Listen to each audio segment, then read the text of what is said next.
Hi guys, welcome back. I thought I would be working on reverse curl.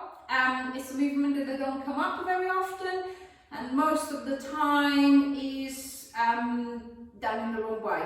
It's done using momentum.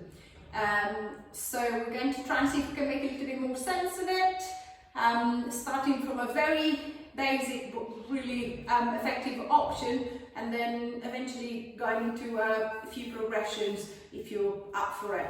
So lying down on the back, I'm going to set my neutral. So the lower back is slightly lifted. If I curl both knees into the chest, the lower back automatically goes into flexion, so it's pressing into the mat. What I want is to start and finish in neutral. So I'm going to set the legs so that I can maintain that soft arch underneath of the lower back. So they don't need to be too far, but as far as I can maintain that curve there. Then from there, what I want is to try and imagine the tailbone to be curling up and away from the ground. So I'm going to keep my arms on the floor first so that I can use the arms that help me. I'm going to try and push the knees straight up to the ceiling. So I'm going to try and curl and then release, curl and release.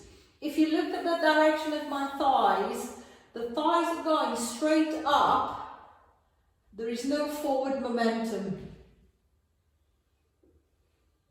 So I'm not just rocking the legs, I'm trying to use the belly to create that tilt that is creating that tiny little lift and then back. So I can feel a stronger compression at the front, a strong activation through the core. I'm pretty much doing a pelvic tilt, but from that position. So see if you can find the connection, see if you can find that tension. And then if I feel that that's quite easy, then I'm going to try and see if I can start taking the arms away. So instead of having the arms down by the side, I'm just going to start lifting the forearms off the ground. If that still feels easy, then I'm going to just let the arms reach up or reach behind. And then if you feel that wherever your arms are, the movement, it feels quite comfortable, but I can still do a little bit more, then I might try to change the legs. So instead of keeping the knees bent, I'm going to extend the legs as much as I can, and then I'm going to try and reach the toes up and towards the ceiling. So I'm going to try and pull up, ease down, pull up, ease down. Noticing how much pressure you're getting through the arms. See if I can keep the pressure light, to see if I can keep the arms relaxed, and then see if I can again avoid that swing. If I feel that the movement is still quite comfortable, so the back is okay with it, there's no problem here, I can do a little bit more. I might try to see if I can do a little bit of over pull. So I'm just going to reach up and then imagine to be doing a curl, but from the bottom of the spine up. So I'm going to try and pull the back of the pelvis, pull the lower back of the legs. You will have to lean back, but I'm not swinging them back. Pull the back of the rib cage.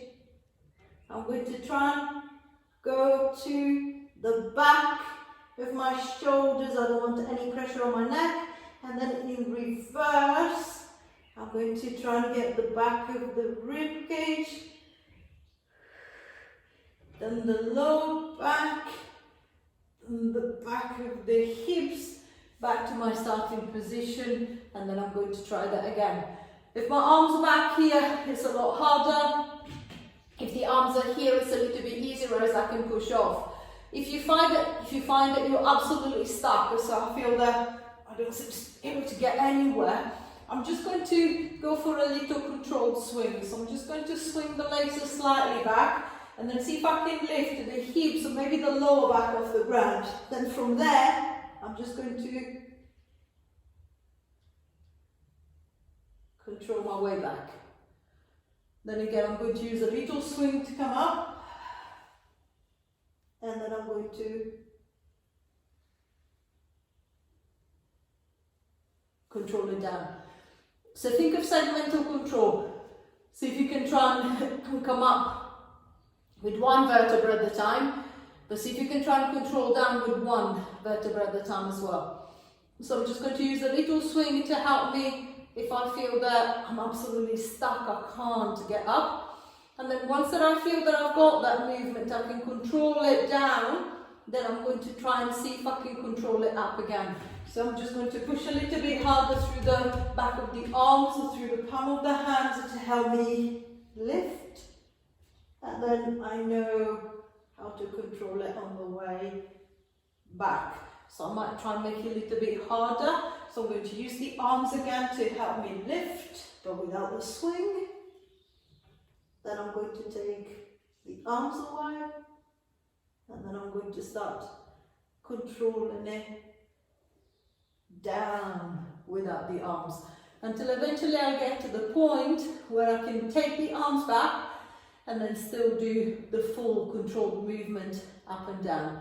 At no point there should be pain in the back, so I'm not forcing anything. At no point there should be any pressure or weight going into the neck, into the head.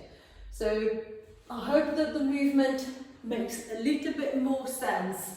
So even the basic movement with the knees bent and the little push up towards the ceiling, that's very effective if it's done properly. I can feel that massive tension at the front of the belly, even if the movement is absolutely tiny, it's absolutely minimal. So it's not the size of the movement, it's not how big, it's not how high the level goes, it's can I control at the basic level.